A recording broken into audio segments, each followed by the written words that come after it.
Jeff Glover was one of them. Jeff was tough guy, very sneaky jiu-jitsu guy. Jeff is really like his game, man. Jeff is a kind of a guy like if you blink, he'll catch you. Robson Moura, welcome to the podcast, brother. Hey, I'm very happy to be here, man. Yeah, thank you so much. I'm glad we could do this.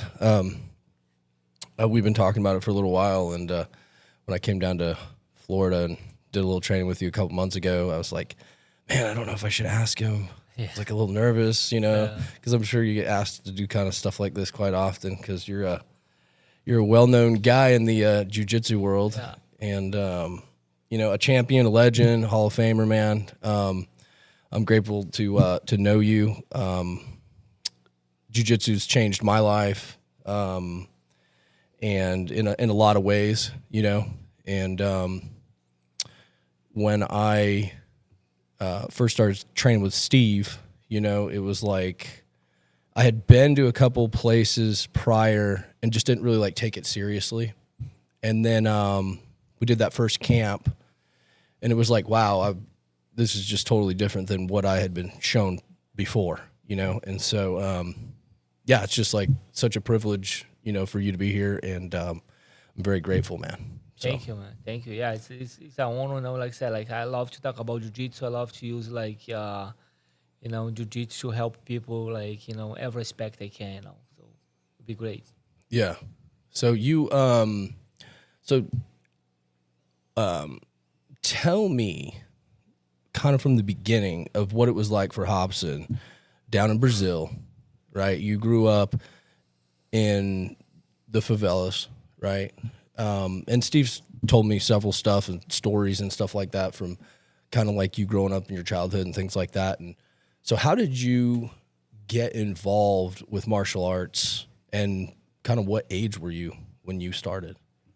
Well, everything starts from a friend of mine. I always not involved in martial arts. I always not watch any Bruce Lee movies back in then. I was kind of like a boring kid, let's put that way. You know what I'm saying? Like just not doing nothing much, and not always not involved in any kind of sport. The first sport I did was jiu-jitsu. It's and the fun thing, I always talk to a friend of mine who I was 10. He was probably 2, 3 years older than me. Was a neighborhood. He lived like a house away from my house, and he was into these Bruce Lee movies. He was watch Bruce Lee, all that kind of stuff. And then he came to me and he asked hey, let's we had no information. We didn't know about martial arts style. We didn't know about jiu-jitsu, judo, kung fu, nothing. He knew Bruce Lee, and he came to me and said, oh, let's do Bruce Lee, and said, okay, that sounds exciting, And luckily, my daddy worked with one of his buddy was a jiu-jitsu brown belt. And I came to talk to my dad. I told, hey, Dad, I want to do Bruce Lee. And my dad told me, oh, you want to do jiu-jitsu? I said, yeah, that sounds like Bruce Lee things, And he took me to a jiu-jitsu school. And again, I thought I was doing Bruce Lee stuff, And that's how I started. I had no clue what jiu-jitsu was about. I had no clue about anything. I just want to do something to do something different. Like I said, I was bored. I was not doing nothing. I was just get off the school, go home and watch movies afternoon, and waiting for my parents to come home, and just didn't go out much, because the place where I was growing up, it was not nice, safe place. I didn't want to be on the streets all the time, and now it's kind of that jiu-jitsu is kind of guiding me to a really good, direction of my life, Gotcha. And how old were you? I was 10. You were 10. 10 Wow. years old, yeah. Wow. So when you got involved, you were just hooked. I was hooked. Yeah, I was hooked right away, and I started 1989, and Wow. and I started 1989. Start training. 6 months later, did my first competition, local competition. Won my first match, lost in the final, and from that competition, and something just bite me. Something just you know what? I didn't know much. I didn't know how far that could take me, and because it's a small town, jiu-jitsu just kind of but I felt I belonged there. I felt what this I think I belong here. And then I start seeing competition was like a tool to really prove myself, and that from that competition, like all the way through my purple belt, did lost one single match. And that's the thing. Just start from there. And were you? Did you start under Andre Pederneiras? No, Who did you originally? I s- Novignac, was that Novignac Andre Pederneiras, right? yeah, yeah. Okay. He's one of the head coach for Nova União. I started under the guy's name called Jucão. Jucão was a Gracie Barra black belt. So when they started Nova União was 1995. So it was three guys: Jucão, André Pederneiras, and Wendell. So they are friends, and each one has a small school. But when they go for the competition, they compete against the big schools.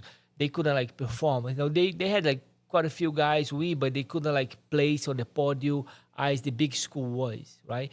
So and they had the idea to put the three schools to compete together to see how they're gonna do the competition.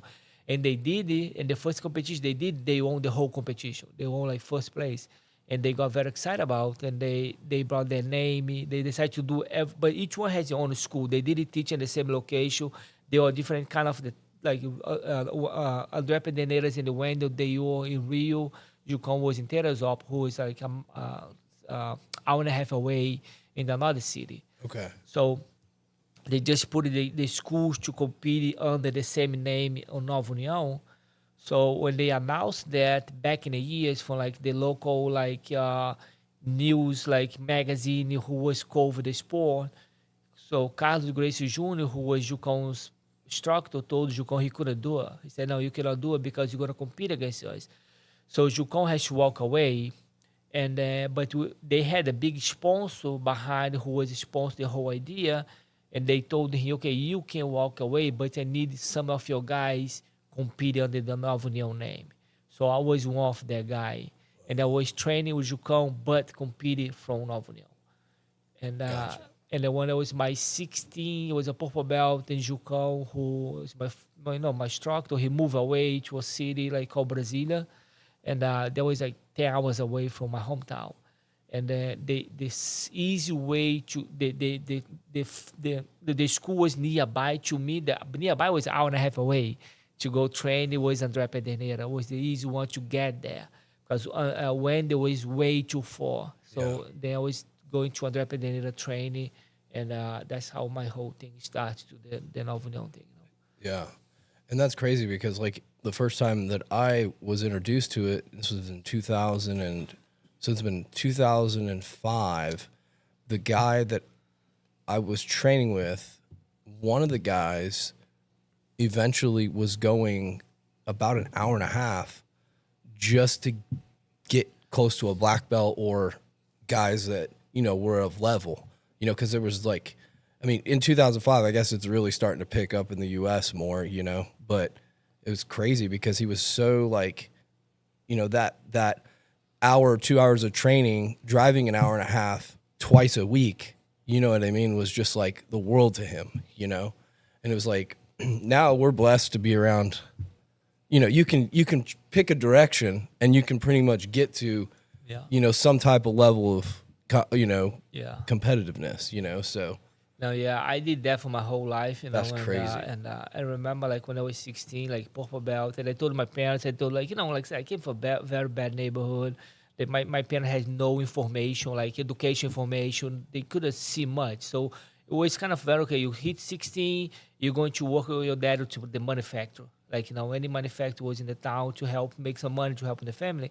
So that was my dad started pushing me to go there. And then luckily my mom, I was already competing purple belt, and my mom told, no, I will work myself and then let him keep doing what he's doing. And, like it's funny because then I look back, like I said, nobody on my family, they had the view, okay, let him keep doing that. Later on, he's going to have his own school. Later on, he's going to do, no, nobody has, it was kind of like support your son to do something he loves. That's what right. I'm saying? Yeah.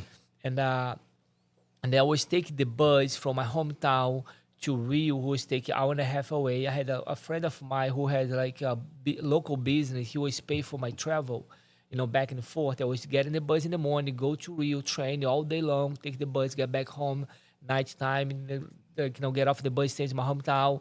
Luckily, if the bus still run, I would get the bus, local bus, my hometown to go home. If the bus was already stopped, because it's depending on the time I get there, I have to walk from there to my home. It would take another hour walk, 16 years old, like with my backpack on, with my gear. And I did that for quite a few times. And my friend who has a local business, he couldn't pay anymore because it started getting expensive. And I was going back to Rio on Monday, sleep on the mat Monday to Thursday.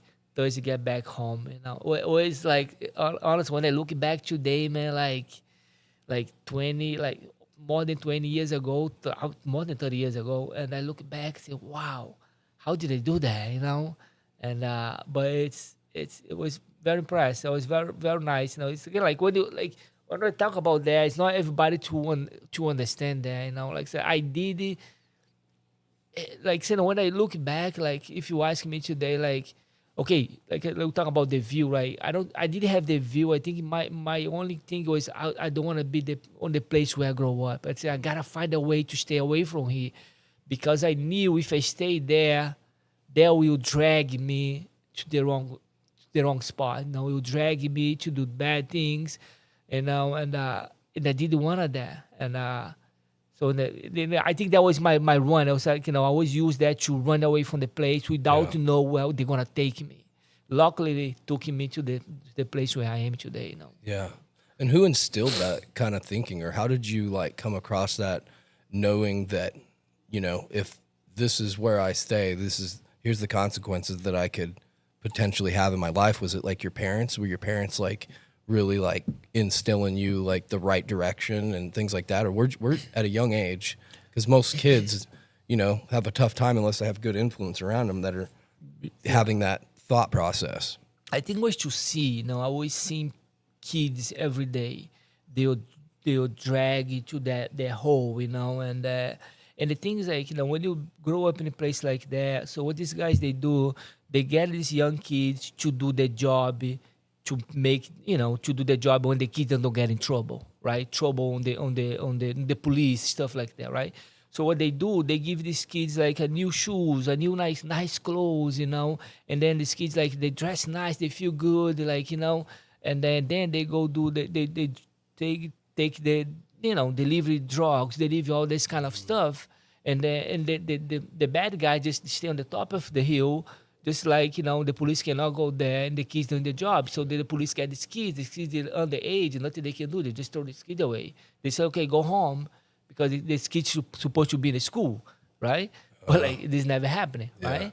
And I think like me seeing that every single day, seeing my friends going to that direction, see my friends like lose, that's another problem. So when these kids screw up once, it's one thing. Screw up more than 2-3 times, now they'll get in trouble to the big dogs there, So that's the problem. And I said, no, that's not for me, no.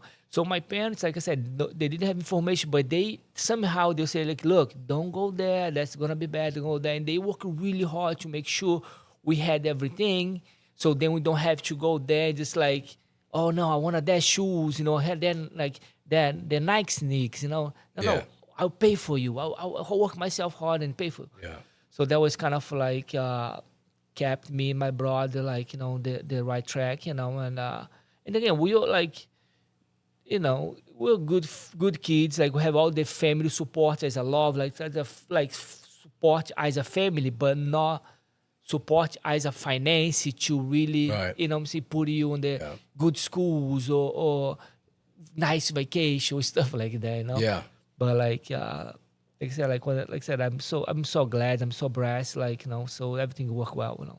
Right. And so like when you were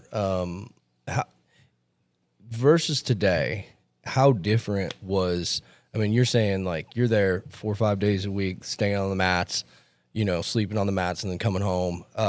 You guys are training what, 6, 7, 8 hours a day? A lot. I mean, how is it? How do you think like, and you're how old? 16 at the time? 16. So versus today, how different is it for kids training today, or maybe even training in general versus back then? Well, it's a good question because I remember somebody asking me like, "Hey, what are you thinking about the the kids, the American kids? Do you think they're gonna be better than the Brazilian future? The future compare the future in America and the Yeah. future in Brazil, right?" And I say, "Look, you cannot win the hungry. You cannot That's right. win somebody who take them from the Islam, you take them from the favela, and tell them like, hey." Now you can tell the kid, you can say, look, if you train, you follow that path, you're gonna compete in the States, you're gonna compete overseas, you're gonna Yeah. compete for money, you're gonna get a sponsor, you're gonna be on the TV. So now the kids, oh, I can see. So then, and the kid has nothing, and he can see where he can go. All he needs to do is follow that line. It's hard to kill this, it's hard to beat these kids, you know what I'm Yeah. saying? Regard like it's that like I see my kids today, like my two kids 8 years old, and I tell them, oh, let's go train. Say, oh, I don't want to train. Yeah. I have to kind of push it there. I say, Yeah. dude, I was so happy to be on the mat. I was so like excited. I was like, Yeah. I really wanted that so bad. But yeah, like it's another generation, Yeah. like I don't blame you like on them. Like I just think it's another generation. You gotta find what you love. You gotta find what the passion is, and just when you figure out and just go. Yeah. But like like it's not it's hard to compare when I get Yeah. like competition. Right? I just went to Las Vegas like 2 weeks ago, 3 weeks ago, 12,000 competitors. Like it was like I don't know. I think it was 54 match area. Wow. It is. I never seen that in my life. I've been doing that for 37 years of my life. That's why I was wow, bro. That's insane. And so my time, like we have to help them to set up the mat. We have to sit outside, hold the mat with the feet. When they fight, it doesn't open the mat. It just like the competition start like 9 a.m. and who knows what time it's gonna finish. They'll make it the bracket on the hand. So how much you weigh? 200 pounds. Okay. How much you weigh? Look for somebody else. Oh, I'm 200 pounds. You blue belt. Okay, you guys fight. That's how it was. Wow. Yeah, was insane. And I look today, I said, wow, bro. Honestly making me proud because like, Yeah. I see that and Yeah. you know what? Somehow I help to be where we are today. Yeah. And I'm very excited about. That's what I guess in my journey here, just in life in general, but like in jiu-jitsu too, I just feel like my mindset's more transitioning and like giving back, you know what I mean? To, like I ask people all the time, I talk about, I'm a big fan, of the sport and MMA in general.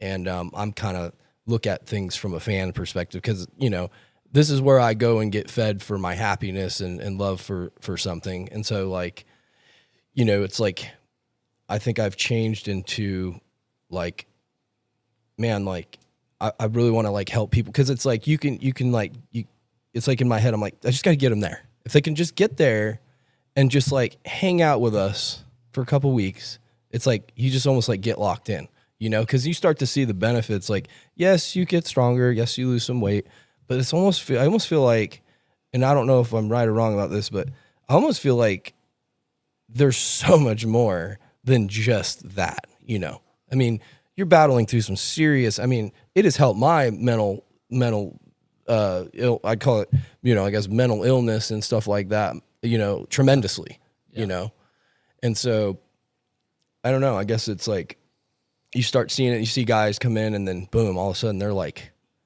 damn, he's like better than me now. Like, you know what I mean? Like he's getting good, like this is amazing, And what do you think's like, I don't know, like what, I guess the question would be as far as a kid, but what do you think, like my son's 6, and, I always ask Steve and actually Vitor Shalin told me one time, I said, what do you think I should do to like get my son involved in just grappling in general? And he's like, just bring him around it first, just let him see you there. Just bring him. I mean, he was on the mats.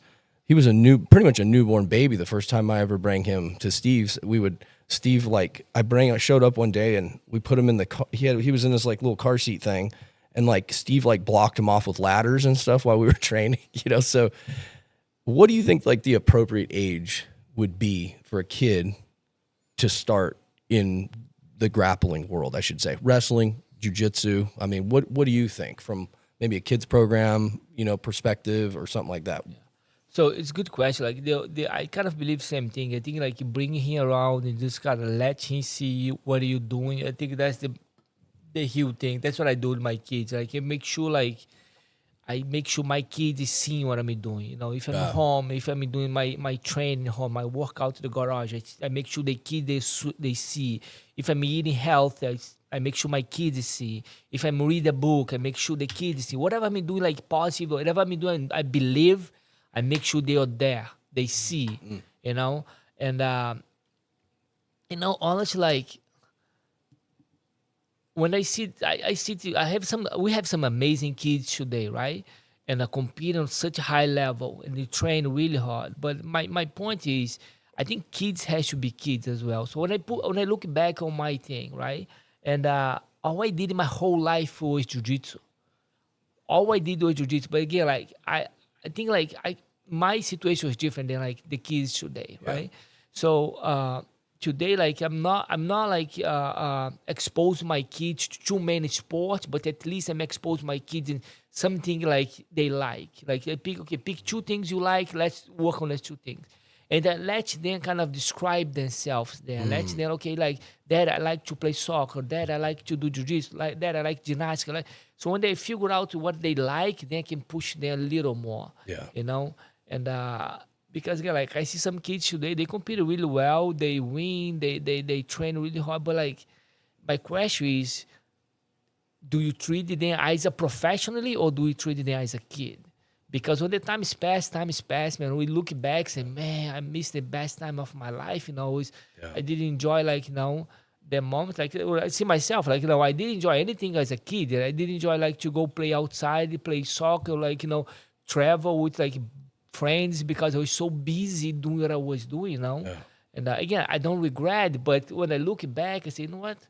I don't want my kids to go deeply to that thing like I did, And I want to kind of they kind of like I want them to find themselves, Like I do to my kids. I set up my mat on my driveway. I roll to there, And when I'm doing my sauna, I say, hey, I'm doing sauna. Who wanna do sauna with me?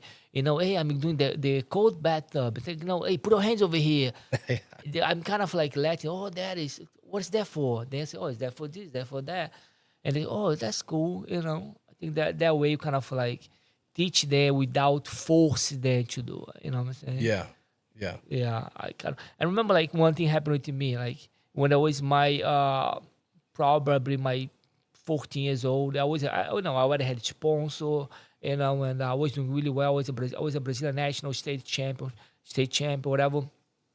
And that happened. I see all my friends doing all the fun stuff, fun things, play outside, do this, do that.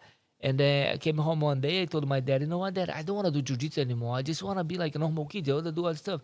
And my daddy, like, old school man, he told me, like, you know what, buddy? As long as you live in my roof, you're going to do what I'm telling you to do. When you make your own money, you grow up and, you figure out your own. But for now, you're going to do jiu-jitsu. Until today, my dad tell me about that. I said, luckily, again, like, he was like, no, you're going to stay where you are. Yeah. So, again, like, but today's like, it doesn't work like that anymore. Like, I want to play Minecraft. Exactly. You're like, dude, tablets, Minecraft. Yeah. I mean, it's just like, there's so many distractions. And I really, as a father, I really try to focus on like minimizing a lot of distractions from him,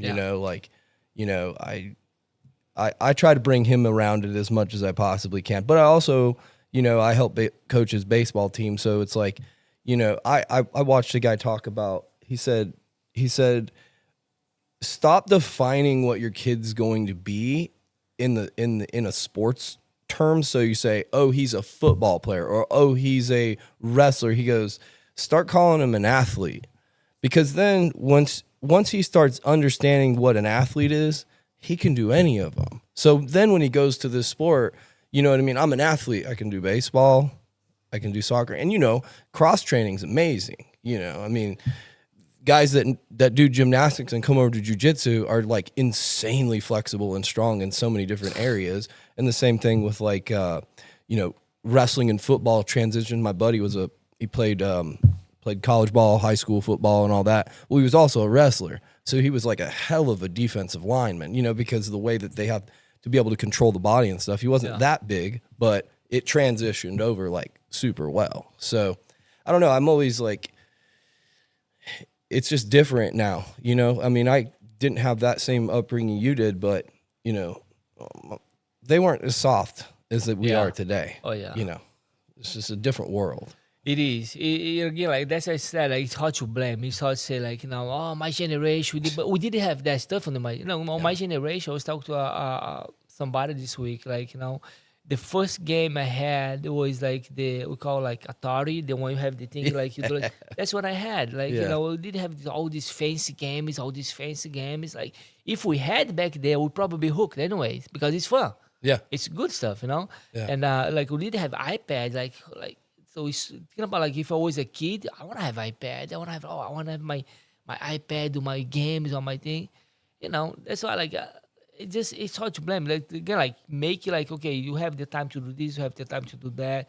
I think the discipline. Honestly, like when I tell my kids today, tell my wife, I say, look, if I can pass to my kids what the discipline is mean, if they understand the discipline. I don't care what they're gonna do. They can do jiu-jitsu, soccer, whatever they wanna do. They're gonna understand for them to achieve whatever they wanna do. What's gonna make them happy is gonna be the discipline. That's right. So for me, the discipline is the key to anything you do in their life. That's why I make sure my kids, they always see me doing what I have to do. You know what I'm saying? And they see, like, say, that is not like freaking like sitting on the couch, just like doing nothing. That is moving, because if they grow up on that mentality, they always gonna do the same thing. Yeah. That's my main thing, to be honest. So if I could pick something, if you ask me like, hey, if you have two things to pick, your kids should be disciplined to understand what discipline is mean, be very disciplined, or they become a champion jiu-jitsu. I'll pick them to be a discipline. Sure, absolutely. All day long. All day. Absolutely. Yeah. Yeah, because it's like the thing about the great thing about the discipline is regardless of how you feel in the morning, you're getting up and you're going to do it.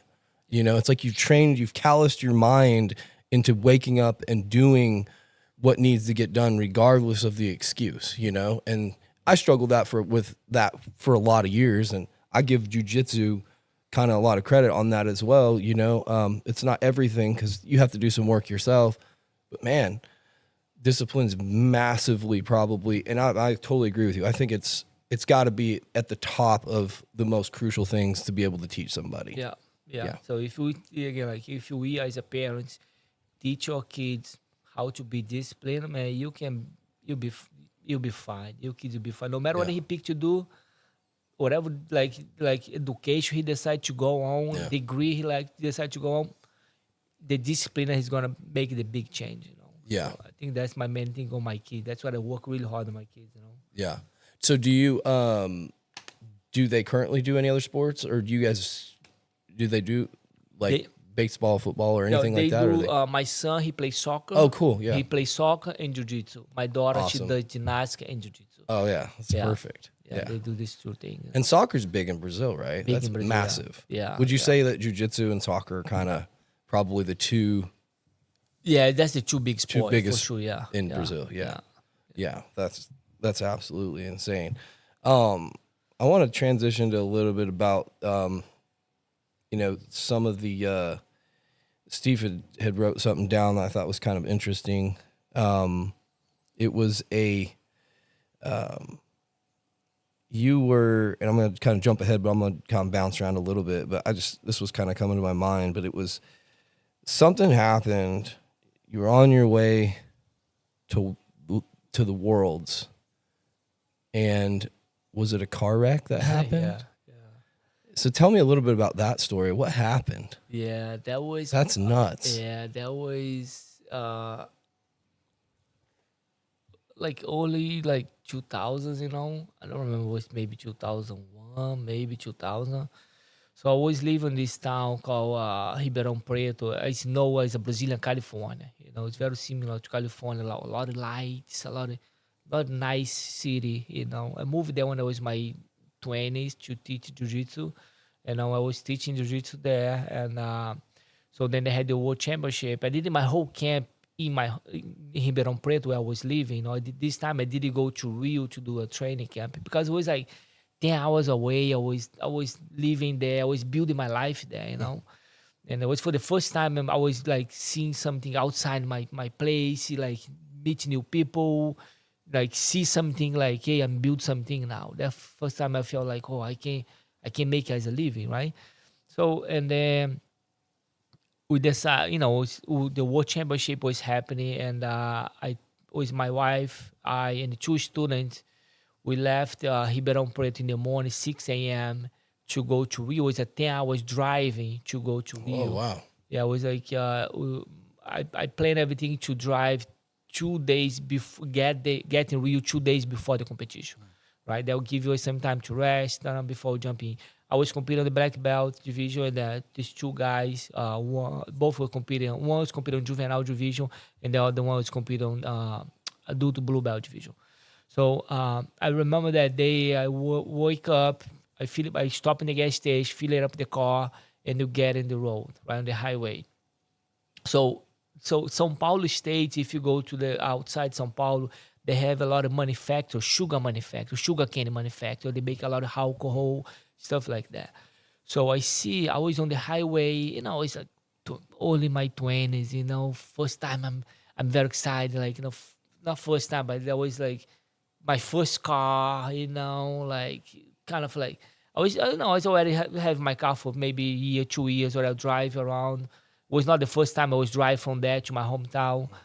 So, anyways, I see this big truck, like full of like sugar cane, and I see that truck. I just came behind. It's like light there to they move to the other side. I just kept going to the to the speed side of the highway. So when he did it, when I came close and he went to the other side for let me go. But when he did it, the truck was huge, and when I felt it was like shaky, I felt that thing was kind of going to the side of my car where my wife was sitting.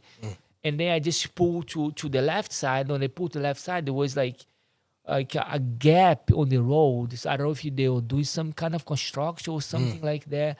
So anyways, the heel just hit on that hole, and the car spinning on the middle of the road, and we flip back like a couple times. Holy flip shit, back a couple man. times. That was insane. And Wow. then so then one of the guy who was sitting behind, so everybody, like, I remember I hold the wheels, it's just hold, I screaming for everybody to hold.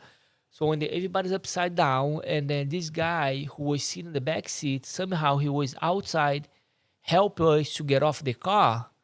And then I thought, man, this guy, he dies and he helped us to get off the car. That's the thing I thought. Holy shit. Yeah. So then when he took us off the car and he passed out, and then I was in shock. And then some of the cars stopped to help us, and the ambulance came and took him to the hospital. And me, my wife, and the other kid, who you'll find nothing happened to us, took him to the hospital. And so another car came, drove us to the hospital to see, because I want to see this kid. I want to see how he's, what he's doing. Because in my mind, I thought, man, this guy died. I was freaking out. So they took us to the hospital, and it was a small town. And when they get there, and they told me, like, oh, they took him to the big city because he had something like pretty serious. And then I told the guy, hey, you gotta take me there. They took me to the hospital in the big city, and they were all dirty, like, when they came there, and they said, no, he's fine. He's already home. And I went to his house, and I came to his house. His dad was a big guy, work for the government. Like, was a guy, like, rich man, like, he's, travel on a helicopter here and there, like all this kind of stuff. Shit. And I came in there, like, say, his name, his dad's name was Ralph. And I say, came there to his house, big house, and they let me go in. And I went to see the kid. The kid was just like, he's in shock. He was laid down the bed, and I see the kid, he was fine. I spoke to the dad, and no, he's fine. He just was, he was in shock. He asked how everybody's doing. No, everybody's doing good, blah, blah, blah. I said, okay, no. Anyways, I went home, and that was like all in the morning, right? And then I was home, took a shower, sit on the couch, And they look at my wife, and I told her, you know what? Let's take the bus. Let's take the bus. Let's keep going. Let's move to Rio because we got this competition. I'm not going to stop. I'm not going to give up. And I call this one of the kids was with me. I called his parents. I told him, hey, I'm going to Rio on the bus. And this kid was a big competitor. He hit the UFC actually later on in his life. He fought UFC a couple of times. And the parents told me, like, yeah, you can take him. We took the bus, went to Rio, and then landed in Rio the next day. Went to the competition. I didn't tell nobody about. I was quiet. Everybody was quiet. And when you were there on the warm-up waiting for the area, and that kid who I left behind, with his family because he was in the bed, whatever. So his daddy flew him the next day. Oh, wow. So he showed up on the stage. He showed up there. Hey, I'm here, guys. And this kid, one was 16, the other one was 18. Hey, I'm here. I was, oh man. So anyway, we competing. I won. One of the kids who took third place, the other one he did well, whatever. And then my mom, and then the fun thing was my mom was calling me crazy, and I was not pick up the phone because again I was on that competition. My mom is calling me. So when finally the competition is over, I pick up my phone. I see like hundreds of calls from my mom, and I call my mom and say, "What happened?" My mom was crying. She was freaking out. I said, "What happened?" He said, "Oh, we saw my aunt. She saw on the TV somehow." They put on TV like a news about the world champ was get a car accident going for the world championship, and they put on the news about the accident. I have no clue they have. And so my aunt, she saw and told my mommy. Nobody knew where I was. My mom was freaking out. I said, "No, mom, I'm fine. I'm not." That was pretty bad, and so until these days, my mom talked to me about that. Like, how you did it for me? I was so. The only thing I was seeing was like win that competition. The only thing I was seeing, I didn't realize how bad the thing was until things over. Wow. Yeah. That's crazy. That's crazy, man. And you, and so how many fights did you have? I had 5 fights back then. Holy shit! Dude, and that was was that like how'd they do it then? Was it like back to back to back or? Oh yeah, same way back. Really? Yeah. No rest, just no rest. I didn't even tell my coach back then. I didn't even tell my coach. I had a car accident like a day before. I flipped the car. I didn't even tell nobody. I was just like there as a normal, nothing happening. And you won. Wow. Yeah. Wow.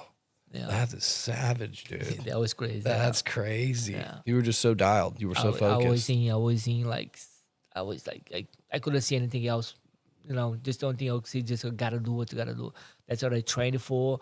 That's what I'm here for. That's my goal. That's what I believe, and everything worked well, Yeah. That was crazy. Yeah. So was that organization like the IBJJF? Yeah, it's same.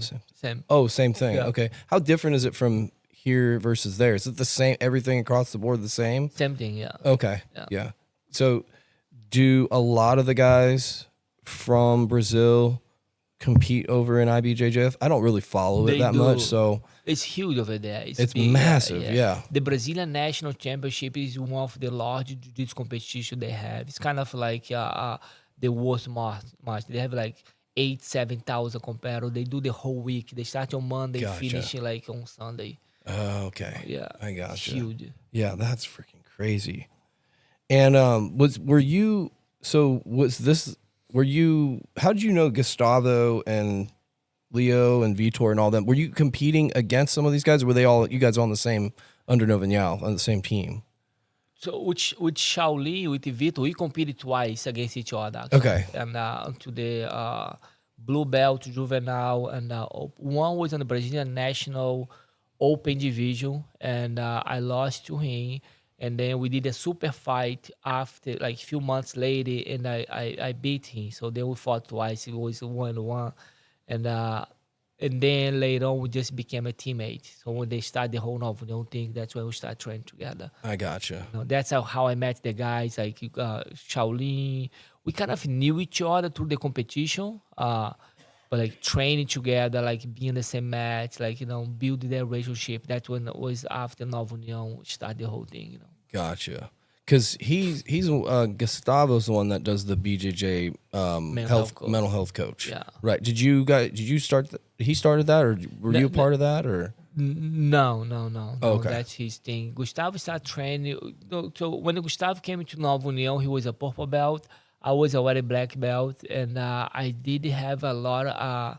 I didn't have too many connection with him there because it was too big, too many people, and they kind of keep the training separate. They keep like black belt and the brown belt training together, the blue purple belt training the another time because there's too many people, And so I got to know Gustavo more when the Gustavo was going up on his like belts, like brown belts there, That was like getting to know him more. Gotcha. So do you think that, and again, I'm jumping around on things, just some things that come to my mind. As far as like training for, let's say, like competitions and things like that, what do you think? I mean, because like I saw a post that Tom DeBlas had put up, and it was basically like saying, he had trained, I want to say he's like 6-7 days a week for hours on end every day for 10 years, and he kind of had said like, I wish I was as, had the knowledge I have today, and I probably would have gone back and kind of maybe, he wouldn't take it away, but he would change kind of training smarter rather than harder. What do you believe is kind of like, if let's say I'm a guy and I'm going to go compete at Master Worlds in, 12 weeks or whatever, what would you kind of think, what would you say would be like a healthy way of, now that we understand a lot of like health benefits from certain ways to train and things like that, whereas back then you probably were like, we're going to send it 8 hours a day. So what do you think is like a healthy amount of time to be training to kind of build up to, a big competition like that? It's a good question. I believe the same way. I believe like training smart today is more important than training hard. Like the recovery, do your recovery, do your like your ice bath, do like your specific conditional training for that competition. Honestly, like today's like if you train like 2 hours a day, like jujitsu, and add the other stuff, like I think you're more than enough, to be honest. I think like we train way too hard without know what we're doing. So I'm so lucky, man, so blessed because when I look my friends from my generation, right, and they did the same amount of training I did, they on the same age as I am today, but they had like big injuries. They had like they did a lot of surgery. Over the year, I never had any surgery. I don't have any big injury. And so the amount of training you put in there, how you're training, like when I see these guys today, they have this many injuries. I ask myself, man, how come I don't have that kind of stuff? But like today's like when I look back, when I train really hard, my recover is important as my training. I put a lot of time on my recovery, what I have to do to make sure like recover. They always say, like, hey, man, yeah, if you do like 12, if I have 12 weeks for that many competition, whatever, I'll break down my training for sure, like that, like maybe like 2 hours a day jiu-jitsu, they add like a specific conditional training for that, because it's not like you do your stretch, you do your recovery, you do your conditional training. When you combine everything, you're gonna be quite a few hours a day. Yeah.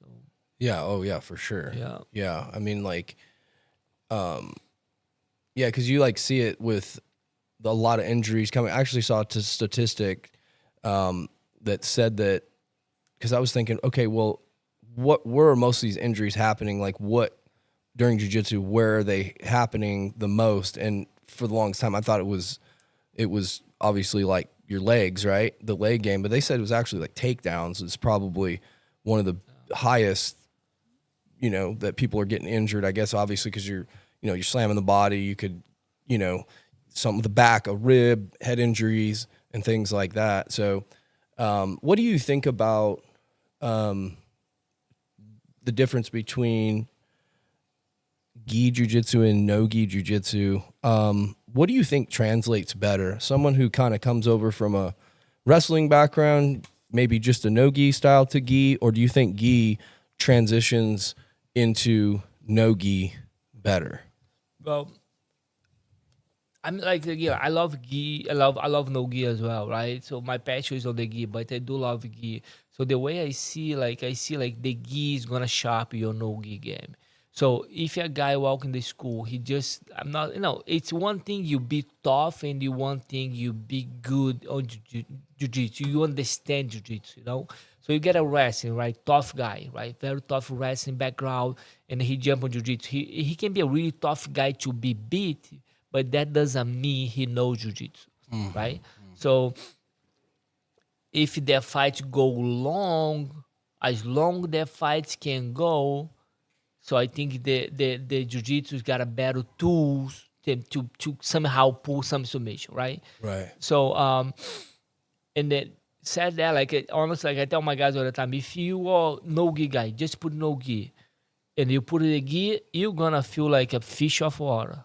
You're gonna feel like what is going on over here, right? But if you're gi guy and then you have to take the gi, the transition is very quick. You do that in quick. You know what I'm saying? Yeah. So if you go back to the jiu-jitsu ADCC history, where we have the no-gi Olympics game, let's put it that way, right? So everyone who is being from that 10 division is being there, and I would say like 2 days, right? 7 of them is win by a gi guy who took the gi off, training for that, and win the competition. Back then, it was Fontaine was 10 guys from gi guy who was take the gi and win the competition. Yeah. That's what I believe is like I think the gi is definitely is gonna sharp your no gi for sure. Right. And so do you think that like if you're going to go into competing in, let's say, the ADCC, do you think you should probably be focusing a lot? Obviously it's no gi, but you think you should be focusing a lot on your leg game, just because it seems like maybe not all of it, it just seems like there's a lot of the leg game, in ADCC. Yeah, I know, like almost like the one thing, that's one thing is kind of like it's a little disappointing for me to see a no-gi match, right? Yeah. So when you get a no-gi match, you get two guys very high-level athlete, good shape, young, good jiu-jitsu, but they fight for 10 minutes, right? So all they do is chase the leg. So one guy chase the leg, the other side goes to the leg. They don't look for the pass. They don't look for anything else. So it's kind of like I think like it's you gotta look at the whole picture. You know what I'm saying? So the thing is on the leg, it's so the guy is doing guard. He's played there. His feet is hanging there. It's much easier for you to just like jump on the leg and try to chase a toe hold, heel hook, whatever, because the leg is very exposed. Instead of you chase the pass, control, look for the arm, or look for the neck. That's like it requires more work, right? So it requires more technique, it requires more effort, Yeah, so point. that's what I like. I like to so I think the leg lock is amazing. I think it's a very but you cannot like lock yourself just like you amazing leg lock guy, but what happens if you don't get there? So you don't have a guard game, you don't have a sweep game, you don't have like nothing else. You just have a leg lock stock. Yeah. So I think that's when the gi comes. The gi give you the know-how, because the gi is you have to be overall. You have to play everywhere. So when you take your gi off, you feel you have more security, you have more control of the position. You can see more things. That's it. No gi doesn't give you that, because you're so focused on chase their leg and they forget about everything else. Yeah. We've seen that not once, not twice, a bunch of times. Even though the BJJ UFC now, you see guys who has amazing jiu-jitsu, and so they break down by round, right? 2 rounds, whatever. So first round, they chase the leg, nothing happened. And you see the coach tell on the side, they say, hey, come on, change the game, look for something else, look for the pass, look for sweeps, let's make something new. Yeah. So when they do, you see another fight on the second round. Yeah. So what they don't is go over the exact same thing again. Yeah. That's kind of freaking me out a little bit, to be honest. Yeah. Yeah. No, you get that with like a lot of the, not to knock them and stuff, but like, like B team and things like that. They're really focused on the no-gi, really big into the leg game. And so I guess maybe I did hear someone talking about and I was like, oh, okay, yeah, that makes sense, where like you kind of see where things are constantly evolving and transitioning, into, Steve talks about it, you like next year, everybody's about the back. And then the following year, everybody's about the omoplata, and then the next year it's like, what do you think that is? Is it just we figured out what's working for these guys and everyone's using it, and now that's what we're kind of focused on this year? Or what do you think? What do you think that is? I think like this, like when like 1997, right? So like, just break down very quick. I remember like the last World Championship I did in Brazil was 2001, right? So from there, I went to Japan. I started fighting MMA in Japan. I fought in Japan for 4 years. The organization called Shuto. I fought for Shuto for 4 years. So then I moved to the States in 2006. And I talked to a friend of mine, Gustavo Dantas, and Gustavo told me like, hey, you should go back to the Jiu-Jitsu competition, and he put your name in there. But I was off on Jiu-Jitsu for quite a few years, right? And I thought, okay, let me see who is winning this competition today. And it was about, all the new generation, some young kids, they were doing like, back then, they were doing like double guarda pull, berimbolo, double guarda pull, berimbolo. And I told Gustavo, you know what? I'm going to play the guarda pass. I'm going to be on the top. And then because this kid, they're going to think I'm going to pull. I'm not going to pull. They're going to pull. I'm going to like pass. So I changed my whole mindset in my whole game. And went there. I won the Pan Ams. I won the World Championship. I won everything in 2007 without competing for quite a few years. Because what I see is, I think when you see somebody's doing the same thing and you come, you know what? Everybody's doing, but they are not expect me to go from their road. I think that's when it comes a surprise. I think what happened now, like everybody's doing leg locks. So some smart kid, they go, you know what? I'm going to play like some Kimura trap. They start to pull that Kimura trap. Everybody see like, oh man, Kimura trap is the key right now. Everybody start to follow that path. I think just like when somebody they see somebody going for different directions, say, like, why this guy is going there? It's work for him. You know what? Let's change for the game a little bit. That's what I like, to be honest. Like, I have like, after this like 37 years doing the same thing over and over and over, like if I train with you once, or if I see you training, I go train with you right after, I can map from A to Z what are you gonna do, right? So that gives me the advantage, like go to the, stop you before you go for the position. When you're thinking about, I'm already on head on that. So, and when I see that, and I see these fights, like, them talking about like leg lock, they chase leg locks here and there. And when I talk about like, wow, chase something else, look for the pass, look for like force the guy expose his back, force the guys expose his eye because he's got more things there. So I think like you surprise people because people are not usual to do that because everybody's doing the exact same thing over and over and over. They expect you to go to the leg. Now you pull something else, they're like, oh, wait a minute, That's what that's what I like. That's what I kind of believe, to be honest, Yeah. Yeah, I mean, you see it. Did you watch any of the CJI too? I did, yeah. A little bit. Yeah. What a madhouse that is. But good jiu-jitsu. I mean, yeah, good. But a lot of it was really the same kind of style. Same kind of style, and that's the thing. Same kind of style. I think the rules. I think they break down the rules to try to get the fight exciting. Yeah. And I think that they went the other way. That's the point. Like, it's we as a jiu-jitsu lover, we watch that, we see good fights. But if you bring your body who doesn't do jiu-jitsu and have him sit with you and watch that, he's gonna tell you, dude, what are you doing over here? Yeah, for sure. You know what I'm saying? Yeah. So when you have like $1 million on the line and you have to offer these guys, hey, if you put a submission, I'll pay you 50. That's BS, to be honest. Like, like, come on, man. Yeah. Like, you should know what your job is about. Your job is go there to finish. Your job is to go there to pull the submission regardless whatever's happening. And, again, I don't know, like, something like, I think they planned, they did it, they tried to fix the thing, like, as the show was moving. You know what I'm saying? Like, when they offered this $50K, it was... because the first night was just like, okay... Like nothing happened. Nothing happened. Yeah. I don't even think there was like very few submissions, I think. And that's the thing, man. Like jiu-jitsu is so how can I say to you, like jiu-jitsu is something like you can put $1 million there like he did, right? The CJI did. It's not about the money. Jiu-jitsu guys is about the win. Jiu-jitsu guys is about pull that win, For sure. I think like when you're talking about like for men, it's like when you talk about combat sport, is the the win is the key. Like because every man, when you lose a combat sport, you feel like as much you try to understand that because it's a normal thing in a human being life. You Yeah. lose it, win, it's part of the game, but that hurts you. For sure. That hits you like right. sure. You know what I'm saying? Of course. So then and it's like, oh, it's $1 million. You're not worried about the $1 million. The $1 million is gonna be like a bonus what you did.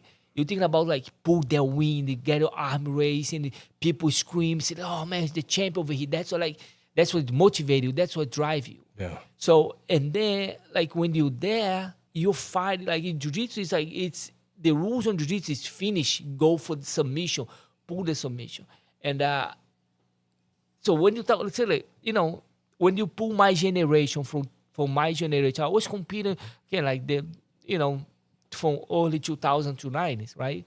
So when you talk to the guys today about like who's been involved in jiu-jitsu for a long time, they're like, oh, what is the best generation? Oh, the best generation is back in the year because this guy, they fight to win, they fight to finish. It's no money in the line. We pay for competing. Yeah, you know what I'm saying? And yeah. we were like fighting, like, and today's like, I see like, okay, $1 million, and I see the guy go there and they try to like, Yeah. I'm not gonna say name, but I saw guys on the CJI, they are celebrating because they got submit because they got a smoke on the fight, but they didn't get tapped and they will celebrate as they won. No, you didn't win. It don't matter if the guy submitted on you or not, but he passed your guard, he took you down, he took your back. But you play like that, you didn't get tapped, and you celebrate because that. You should be ashamed of yourself. Yeah. If you do something like that. I agree. Yeah. It's like a boxer. You put a boxer there, say, like, okay, buddy, put somebody to fight there, and you whole fight, you lock yourself over here. The guy don't drop you, and you end the fight. Oh, I think I won the fight. He did drop you. No, you didn't win the fight, bro. You lost the fight. Yeah. You know what I'm saying? Yeah. So that's what I think. Like again, like I'm a fighter, man. When I'm stepping there, my sure. goal is to finish. That's right. It's gonna go to my side every time. Yeah. Definitely not. But like that's my goal. Yeah. And I think like this last competition that I just competed in, and I'm just a mediocre guy. I'm a fan of the sport. It's my hobby. It's I'm not trying to become some world-renowned world beater, but for sure that I'm going in there to win regardless. When I have my 6-year-old, my wife standing across from me, I'm like, I'm not about to let my son see me lose, but at the same time, it's like, playing it smart too, because now at IBJJF or, Tap Cancer Out or these other tournaments, like, you have a point system. So it's like, you know what I mean? You can go in there and be smart about it and beat somebody by points, and I feel like, I was trying to get a submission, but I almost felt like, well, hell, I'm up a couple points. Why don't I just like hold this guy here and we get the dub, and we move on. And it's like, that's fun as shit. But at the same time, it's like, you're right. Like you're going in there to submit him. Like that's what you're supposed to be doing. But it's freaking hard. Like, especially just like these purple belts and stuff, they're no slouches, these, this is not black belt level, but hell, man, like, damn, these guys are. Jiu-jitsu's hard. It is very hard. So hard. I tell my guys in the school, especially, I tell my guys all the time, man, be proud about yourself because jiu-jitsu is gonna be the hard thing you're gonna do in your life. Yeah. It's not gonna be easy. It's gonna be here. The guys try to choke you. You gotta figure out how to defend yourself. The guys catch you in the arm. He try to like squeeze your heels. You have to find a way to not tap. You have to find a way to be safe. The guys sweat on you. You have to find a way to survive.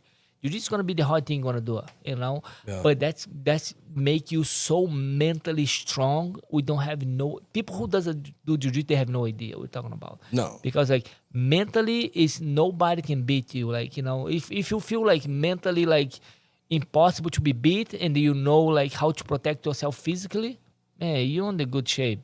You're in the good shape, and so that's what I think, like, jiu-jitsu is like, everybody should be exposed to jiu-jitsu at some point in their life. Absolutely. I'm not saying like, oh, I'm going to take that for my life. I'm going to be training to my black belt. Because not everybody's going to get the black belt. Like, that's another thing, like, get to the black belt doesn't mean you're a black belt. I have a lot of guys in my school who got to the black belt and quit. So they are not a black belt. They are never going to be a black belt because jiu-jitsu is not about become a black belt. It's about you be a black belt.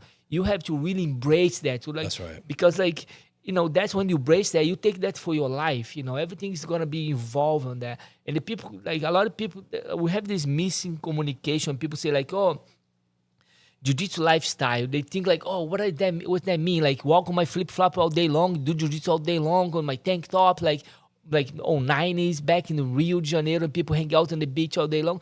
No, it's not like that. In my perspective of view, it's about live jiu-jitsu. Make sure the jiu-jitsu become a part of your life, and introduce jiu-jitsu, how jiu-jitsu can help you becoming better as a human being, becoming better as a father, becoming better as a husband, becoming better as in general. And jiu-jitsu give you the tools, because like I said, you lay down on the floor, the guys like can be 40 pounds heavier than you are. He's a mount on top of you, try to choke you, he sweat on you, and you have to find a way to survive that, escape that without to lose your mind, be aggressive.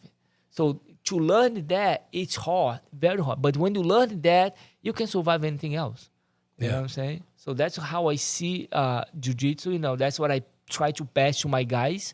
And that's why I think like everybody should be exposed to jiu-jitsu at least once in their lifetime. Yeah.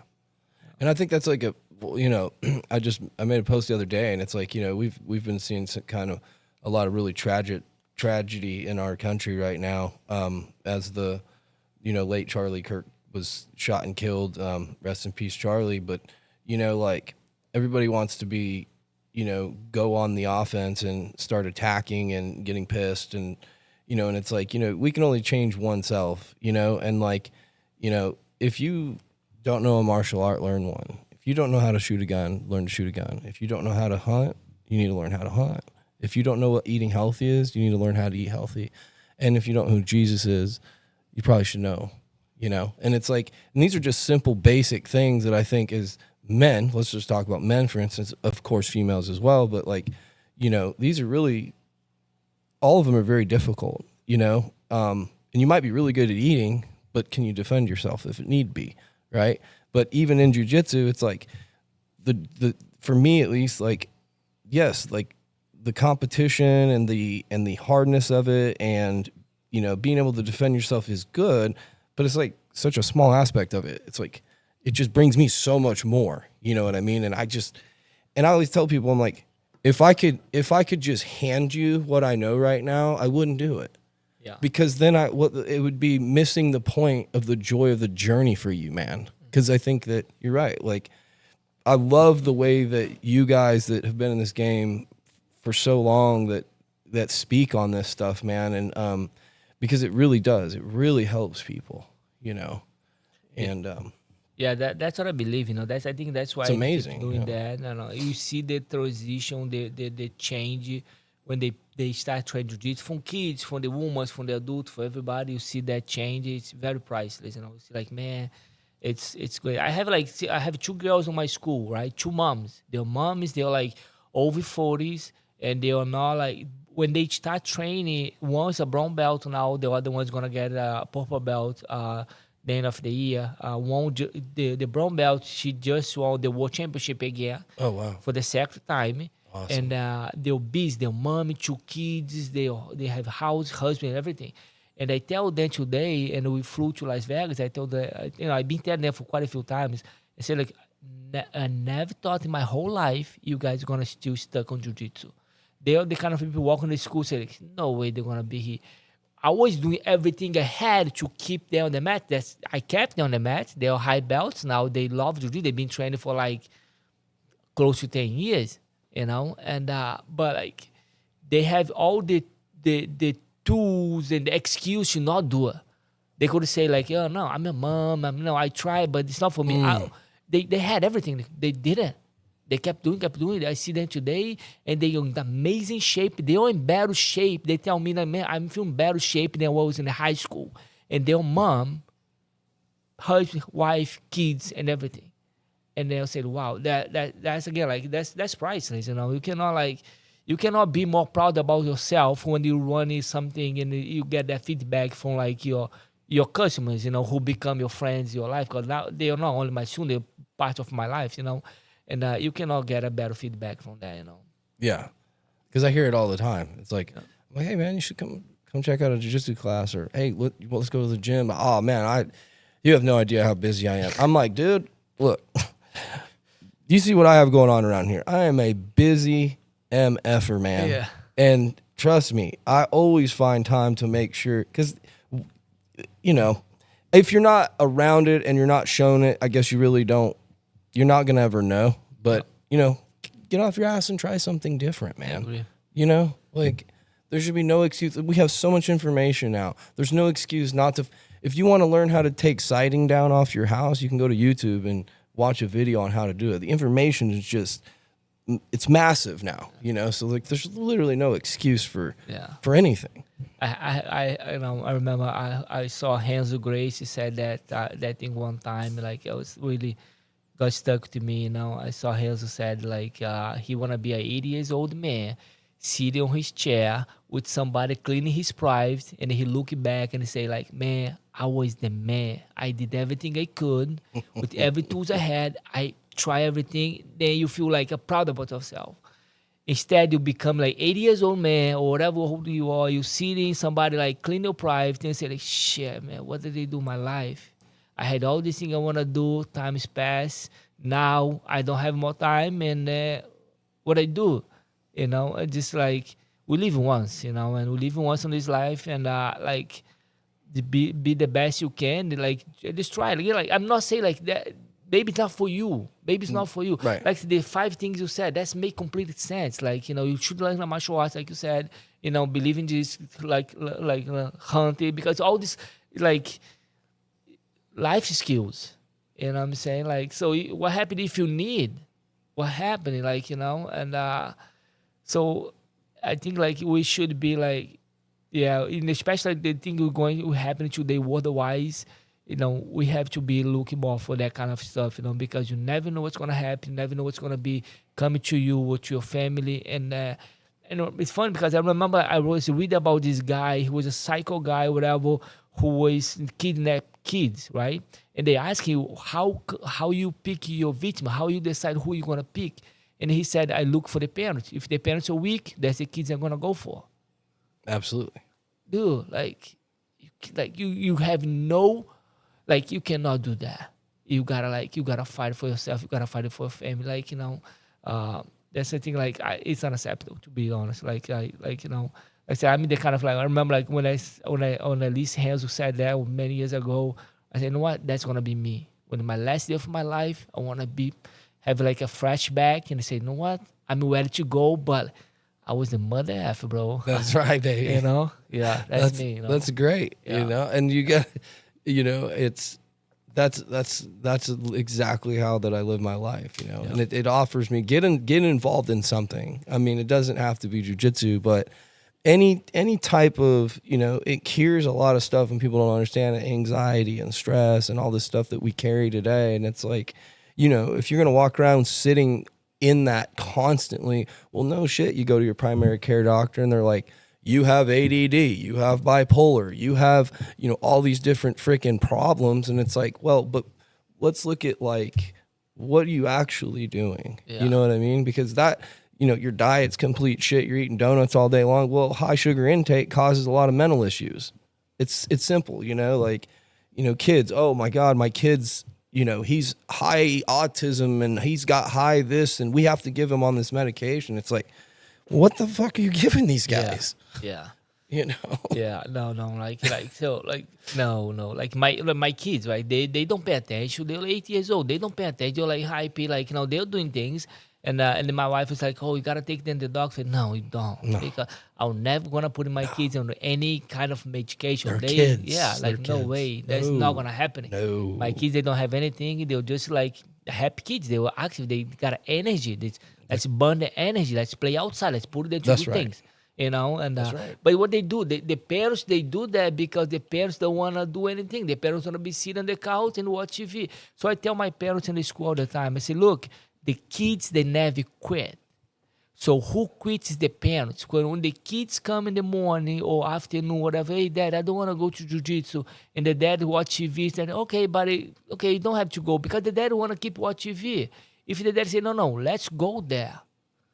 So the kid's gonna go. Like I mentioned to you today, like when I was 14, when I told my dad I didn't want to do, and my dad said, no, as long as you live over here, you're gonna do what I tell you to do. Yeah. So today, like I live my dream. Like, I wake up every day, and I'm doing jiu-jitsu every day. I know I eat in jiu-jitsu, I sleep in jiu-jitsu, I breathe jiu-jitsu, I travel the world and get paid to do what I love to do. Amazing. Besides, like based on what my dad like told, no, you're gonna do it. Again, like I said, it's not like talk about discipline. It's not your kid's gonna become the next world champ. I'm not talking about that. I'm talking about like the martial arts gonna teach you kids discipline, where whatever he's gonna do, he's never gonna quit. He's never gonna quit. He's gonna drive forward. Whatever's problem he's gonna be facing in their life, because they will face, and we are not here to help them. That's what they're gonna make the change between him and everybody else. That's what I tell my parents, like home, like, don't let you, when the kids tell you they want to quit, it's because you want to quit. It's easy for you to be home, watch TV, watch soccer, whatever you want to do. But you don't want to drive your kid there and just sitting there waiting for him. It's no matter, it's up and down. Kids is gonna be up and down, right? Like human being in general, right? So, like we talk about this. People say, like, do you think, like, you do your cold bath like said 3 times a week, right? So. And people think that, oh, it's nice. No, it's getting inside the ice bath. It is not nice. It's not comfortable. It's hard. Very. But we do why? Because it's making us feel good afterwards, mentally, physically. You feel, So who wanna wake up in the morning, get off the bed, warm bed, and jump in the cold bath? Nobody wanna do it. But the ones who does, that's the ones make the difference. That's the ones, like, what they'll do. That's the ones you should be following on. Yeah. For sure.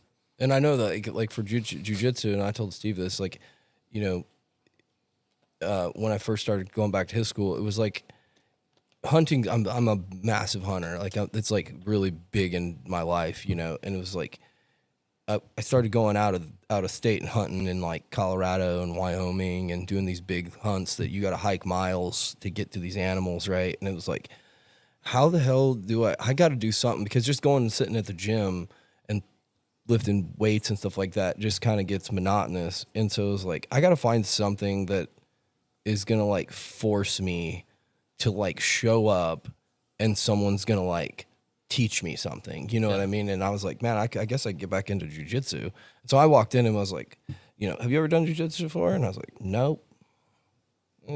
Nope, never done it, because I wanted to start over again. It was like I needed a clean slate, and I needed something to force me. My dad passed away in 2009, and it was like, I went through a period of my life where I really struggled. I struggled with addiction. I struggled with, life in general. And it was just like, a complete heartbreak. And, I listened to a podcast, a Rogan podcast one day, and it was talking about like, if you're missing your parent in life, there's a ton of other good parents out here.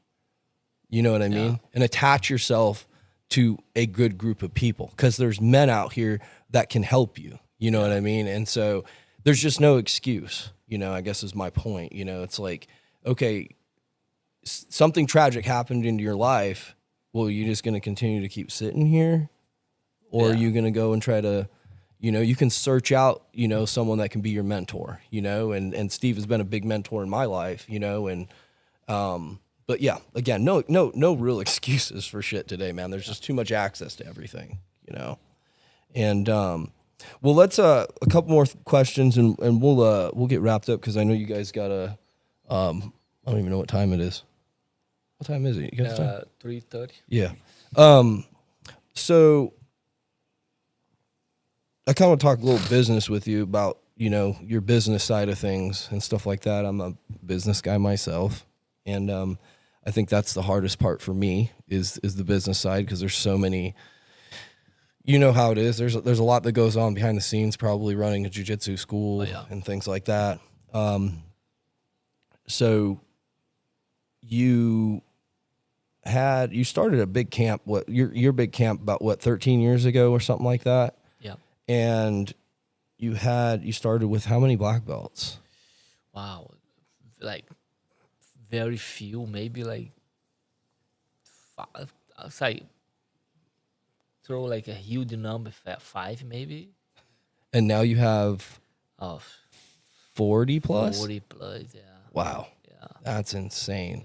And so how like how is your association, how's it grown since you started it, and really like where did you find that kind of avenue? Did you kind of pick this kind of information up from like friends maybe from Gracie Barra or Novin Yao, or like where did how'd you figure out the business side of like growing your association and things like that?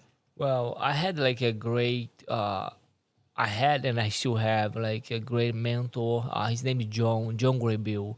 John Graybill is becoming one of my black belt, and I met John through a seminar at the Danny Dream School back in the years, long time ago. So and we became friends, and he was kind of the guy who was very amazing businessman. Amazing martial arts guy. Like love martial arts. Had like schools back in the years. He doesn't do that for living, but like very successful man. So he was the one who was kind of like putting that seed on my head. It's like kind of like, hey, you gotta do this, you gotta do that, and you gotta kind of like start planning for your future. You gotta start looking like other stuff like outside too. He was like like I said, he's still a very important guy. Like became like amazing friends and family. He was the one who's got kind of helping me to everything on the association, and but I already had the association back in Brazil before I moved here. So I already had the honra menu Brazil in São Paulo State, most in São Paulo State, and where like, but that was different because so my guys who was training direct with me, they were kind of getting high belts and start open their own school, and then from there we start building the association. So then their student was coming to, we do kind of a campus or not a camp, but they come to the school, do the belt promotion with me. So I provided, I build the gis, all the stuff. They get the gis, all the rash guard, everything from the HQ, and they take for the affiliation schools. So when I came here, and I already had the planning game I was already doing in Brazil, but I didn't know how to do here. I didn't have the tools. I had no idea how could it be done over here business wise. So that's when John Graybill came and said, "Look, you should do it that way. Open the company, like start like build the association, But since the beginning, I was telling him like, because in Brazil, the guys who was trained direct with me, over here was the guys who was not trained direct with me, was kind of reach out to me and they want to be part of the association. And then I was like, look, I need to know who they are. I need to see if you're gonna be attached. I need to see.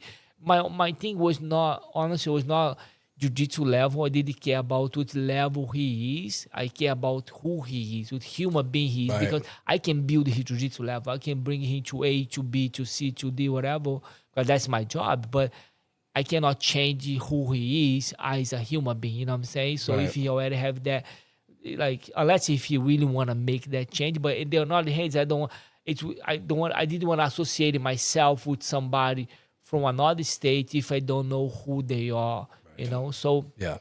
that was my main thing. And on the beginning, we made mistakes, like as every other stuff, Sure. And then but the thing with me, like I'm very good in few things in my life. So change for me is like you turn the lights on and off. So the result of the change is depending how disciplined you are to keep doing that over and over and over and over.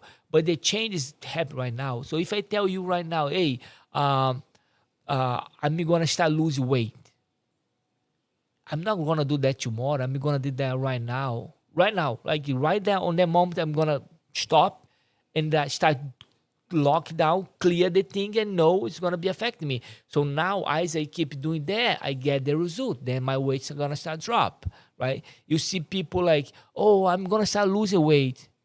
Oh, next month, because this month I got a couple parties to go, or whatever. I'm not that kind of guy. Me, it's like turn the lights on and off. Boom, I changed my mind right away. So, and then when I saw the kind of few mistake, I told John, I said, look, John, I don't like that. I don't want to do that. So that's when I started change. So everyone they had to come to me for a few days. And I get to know the guy. I get to know his family, like if he's a family guy, married, single, whatever. So what he does, like, the last thing I check is his jiu-jitsu skills. I'm more about like, what kind of human being you are, so then we can be associated. So it's been working really well because we've been the Armenian Association been 20 years. The guys we have is solid guys, and who's been in the association for like 10 plus years, and they're very proud to be part of the OMNU. They are involved. I know I teach seminars pretty much every weekend, and all the seminars I go to all OMNU schools. I've been dedicating myself to just work with all guys, and that's really nice to see. Like, I see kids grow up in the match. I see the schools. I live in, I become a part of the guy's life. I see that kids grow up like Steve. I saw his 2 kids grow up, Yeah.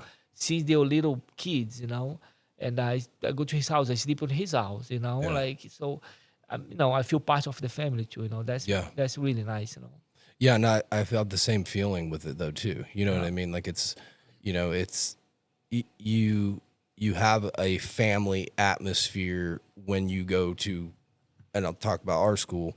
It's like what I love about our school is that I don't have to like, I know what I get when I go there, right? It's like walking into Home Depot and going to the lumber aisle. I know where to go. I walk into Home Depot, I go straight to the lumber aisle, and there's where my 2x4 is. It's the same thing at our school. It's like there's not any like, you're not going to get any sideways shit in our school. Yeah. You know what I mean? A lot of people are there, especially at our school, like we're a lot of dads and working fathers and have businesses and things like that. So we're not getting all this extra BS coming in, and people are in there to learn and get out and go home, So are you competition heavy? What do you think about pushing competition or in general? Do you kind of leave it up to the individual, or do you try to say, hey, look, you guys should really, jump into competitions and try yourself out? What I tell my guys, hey,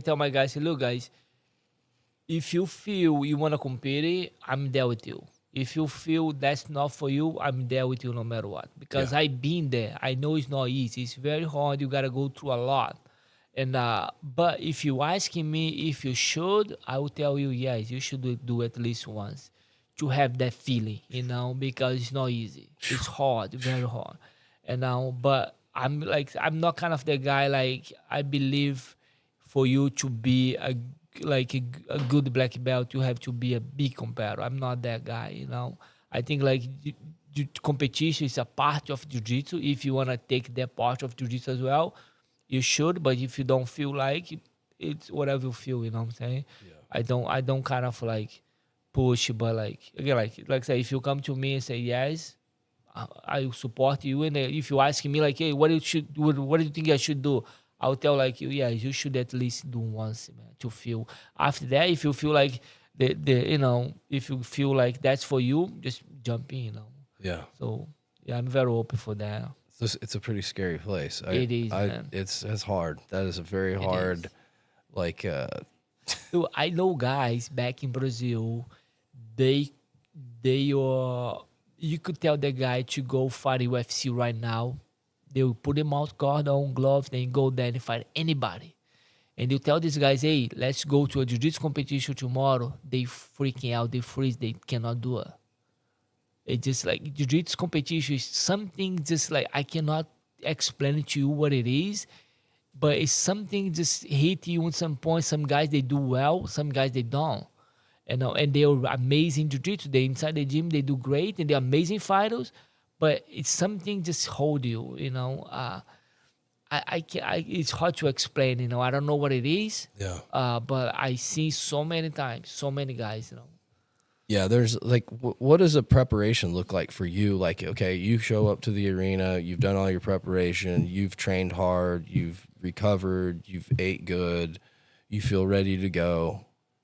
Your name gets called, you're 5 minutes out, 10 minutes out. What do you kind of, what's your preparation in your mind? Like, what do you do to keep yourself, calm? I mean, I'm sure you're still feeling all the same feelings your opponent's feeling. What are some tips that you can kind of give guys you know, like help with that nerves and what to kind of focus on. You know, it's funny. Like, I remember something happened. He like, I was in Japan. Gustavo and I we were competing at Rickson Grace Cup, and I was doing a super fight there. Gustavo was competing like the competition, you know. And we were at the hotel. We share the room, and I was trying to sleep. I see like the noise. I see Gustavo walk. He walk there, making this noise. And I told Gustavo, "What's up?" He said, "Dude, I'm so nervous, you know." And he told me like, "What's the strategy for tomorrow?" And I remember I told Gustavo, "It's very simple, man. You go there, you shake the hand. If the guy pull guard, you pass, submit. If he didn't pull guard, you pull guard, you sweep, pass, submit. That's it. It's no mistake." And he was, bro, you know. And the thing is, on my mind is like, I don't have a game plan because it's hard to know what's gonna happen. I like that. You may think like, you know what, they're gonna go there and gonna go for the single leg, put this guy down. Yeah. What happened if the guy pull guard? Then you say like, what I do for now? It's just like you gotta be well prepared for every situation. So Yeah. if you do put your homework, you training, you go there, the guy pull guard, you know what to do. If you pull guard, you know what to do. Like it's just again, it's hard to create a strategy because you don't know the guy's level, you don't know what he's bringing for you, and the game is changing very quickly. Yeah. You know, when you shake the hands, it just you don't like change. I just go with the flow. You know, Yep. when he moving now, I'm moving, I'm going. You know, but again, like it maybe sounds like easy for me because after 37 years doing the same thing in a high level, could be, but like it just like. I don't have like when I'm stepping there, like my mind is just like it's look like everything is blocked, nothing. I don't see nothing. I just see like one target. That's what I'm going. And the only thing I see is my arm getting raised, and just I don't see nothing more, you know. And how they're gonna happen, I don't know, but will happen, you know. Yeah. So that's the plan, you know. Yeah, because it's hard to say like, oh, I'm gonna It's do hard. this, and this. It's like, you know, I don't know. This last competition I did, and again, I just like I enjoy it, so it's fun, right? But I'm not going there to lose. I'll tell you that. Yeah. I'm gonna try my ass off. We don't have that, you know. I'm Yeah. not talking about that stuff. We're gonna go there and try to win this, you know. And it's like Heath and I kind of talked prior, and you know what I mean. He's like, we just got to score first. Let's get score first. And it was crazy because like I felt like, you know, the first like 30 seconds, it was like, and then boom, you just kind of settled down. You know, and once you started settling down, it's like, okay, now I can start thinking, listening to who's coaching, and, you know, we kind of move from there, you know, because, like, just do what you kind of know. Like, don't get yourself in trouble and do some crazy thing that you don't know what the hell you're doing, you know? So I really focused on this last one, like, just thinking about, like, okay, he's just as nervous. I could see him, like, okay, he's feeling exactly how I'm feeling right now. And it's like, we shake hands and we're going to go. And it was like, 30 seconds into it, I kind of like snapped out of it. And I was like, oh, cool, we're here, you know? Yeah. We're doing this thing, you know? And so, and I got to give credit to those guys because those guys were just, they could have easily smashed me on any given day, I would imagine, you know? Like they were good purple belts, you know? So, but competition, man, that's a scary place. It is. That is a fucking scary place, especially on I couldn't imagine being on the stages you were on. Holy smokes, dude. It's scary. It is scary. I remember like 2001, I fought my first ADCC, right? I fought in Abu Dhabi. And I was very skinny, like light kid. I was the light one from the division, right? I was like, you know, What weight class were you at? that was like, the division was 147. I was like 139. Let's put it that way. 2001, the ADCC. Wow. And I remember first fight, I fought the Japanese guy, and I took the back, I choked him from the rear neck choke. And the second match, I fought this guy. He fought UFC, he fought BJJ in UFC back in the years. He was Olympic wrestling guy. His name was Joe Gilbert. So I fought Joe Gilbert, and so the fight started. I spin into a leg lock, and there was like less than a minute and a half. So I caught him in the leg lock. So quickly. And I was very excited because my next fight will be against Harley Grace, who was the champion, right? And I was, man, like, because Joe Gilbert was the tough guy on the division. All his fights was going for 30 minutes, like scrap for 30 minutes, right? take a lot for you, take all your energy, right? And I was able to catch him in 1.5 minutes. And then they stopped the fight. They hold for a little bit. The sheikh who was the host, he wanna see us to fight, and they put us to fight again. He said, no, you guys gonna have to fight again. I was, oh, okay, but in any fight, I said like, oh, but what I mean, like I won them. I said, okay, let's shake the hand again. So we fought for another 30 minutes, bro. Oh, This my guy God. run away, chase him, run away, chase him, run away, chase him. He was slapping me like hard, like he was Olympic wrestling guy. And anyways, after 30 minutes, they gave me the victory by points, right? And the next fight was against Harley Grace.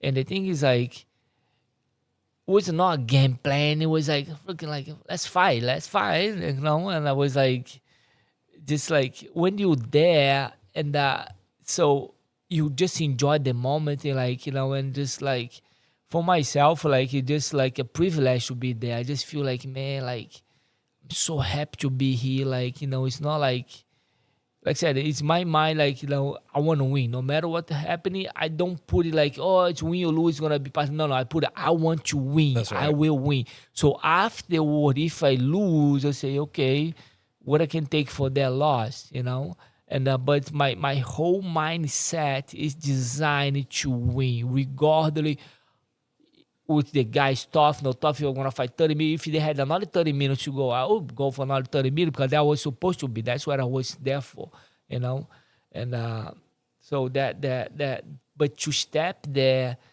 to everything is scary. It is scary. It's freaking out.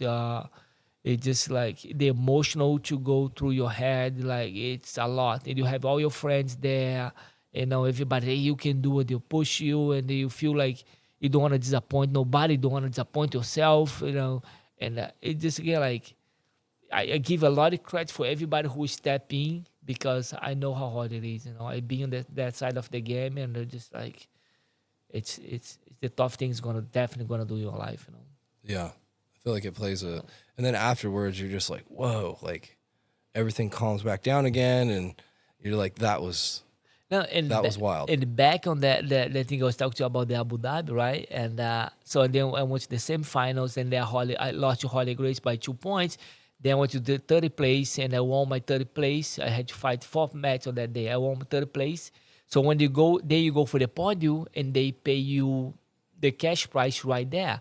So they pay Harley for the first place. They pay Berto Shida for the second place, and they went to pay me for the third place. They didn't pay me. They said, no, not you. I said, well, what happened? I speak no English back then. We're talking 2001, right? So and the guy, no, we talk to you tomorrow. And I was in another country, another language, like on the Emirates Arab, like in Abu Dhabi, who has, I don't know the history, I don't know nothing, right? And I said, dude, what's happening, And I went to I was share room with Leo Santos, who fought UFC a bunch of time. And we on the room. Then Leo started asking me, what did you do? I said, nothing. And and then he started picking on me. He said, dude, they're gonna put you in jail. They're gonna cut your hand. Blah, blah. Then he started picking on me, right? I was like, dude, I didn't do anything. Like, I was like. So anyways, I couldn't sleep the whole night, man. He was picking on me all night. That was Junior Dos Santos? Who would you say it was? No, Leonardo Santos. Oh, okay. Yeah, okay. he's fought UFC a bunch of times. Okay. Some Nova União guy. So anyway, next morning I wake up, the phone on the car is ringing. And then I'm like, hey, somebody here to talk to you. And then I was like, I'm freaking out. 2001, I was young, and then I walked downstairs, and I had this guy English guy who was running the ADCC. He had some Brazilian guy with him who was there for translation. And the guy said to me like, oh, they pulled the money. They gave me the envelope with the money. Oh, that's your money for yesterday. Congratulations, you did really well. We're very impressed with you, blah, blah, blah. And I said, okay, so what's going on? So the guy said, okay, we want you to stay here. We want you to live here. And we're going to hire you to teach inside the palace. You teach for like 5 kids. The Sheikh Tarnoum back there, he had 5 adopted kids. So they want to hire me to teach for their kids. No, not kids, but like teenage, like, And I said, well, so I got to gotta go home, talk to my wife, talk to my parents, and good offer, good money. And they say, no, don't worry about it. We bring your wife, we bring anybody you want. Who you want to bring here, we bring you. You don't have to go there. I said, well, no, I got to go home. I have school, I have students. I said, no, don't worry about it. We stay here, we take care of everything. We give you a house, we give you a car. Your job is just teach for these kids. I was, no, wait a minute. I got to go home. I gotta go home and tell my parents, and then went back home, and they said, okay, you have like 1 week, you go there and decide everything, we fly you back. You fly you back here. I said, okay, let me go home first. I did take the decision, and it was kind of scary, because again, and I was doing really well in Brazil back there. I went home and I told my wife, no, I'm not gonna move there. It's not like 2 days, like today they have the huge jiu-jitsu program over there. Yeah. It's amazing. But back there it was nothing like that. And I told my wife, no, I'm not gonna do that. But they're like just like that things, like when you talk, you keep remember, like the good things bring you to the fight. Sure, when you're there to fight, they see you put everything in the line. Yeah. They're not scary, like regard to win or to lose. You inspire people somehow. They say, like, I like this guy. I want to keep him over here. Yeah. That was moment of my life. Jeez, Yeah. that's crazy, Yeah. dude. Look what jujitsu's brought you, man. Yeah. Pretty crazy It's thoughts. crazy, man. One more question for you before we wrap it up. Who was your toughest opponent in jujitsu? In your tournament, in your competition days? Wow, man, I have so many. I fought so many guys. Jeff man. Glover. Jeff Glover was one of them. Jeff was tough guy, very very sneaky jiu-jitsu guy. Jeff is really like his game, man. Jeff is a kind of a guy, like, if you blink, he'll catch you. Yeah. Like Ryan Hall, I fought Ryan Hall too. Same thing. If you blink, these guys are very, I fought a lot of tough guys like Soca, Parrupinha, Holly, Jeff, like Jeff Glover, like Ryan Hall. A lot of guys who's like, was they were very important, like on my life on that moment, like to really like push me to the next level, Yeah. and so I'm very happy to very proud to have the opportunity to share the match with these guys, Yeah. for sure. That's awesome, man. Well, listen, dude, I really appreciate you coming on here and doing this, man. And again, I appreciate all the stuff that you're doing, for jiu-jitsu. And I hope that I can do the same, and pass it through to the next guys coming up and things like that. That's kind of super important. It plays a pretty vital role in my life. And I wish you nothing but success in the future for your business, man. And I'm very happy to see you growing, and it's really amazing, man. So I appreciate you coming on, dude. Thank you, man. Thanks anytime, man. I had a blast, and I hope like we can catch up again next time, for sure. Yeah, let's do it, brother. All Thank right. you. Thank you.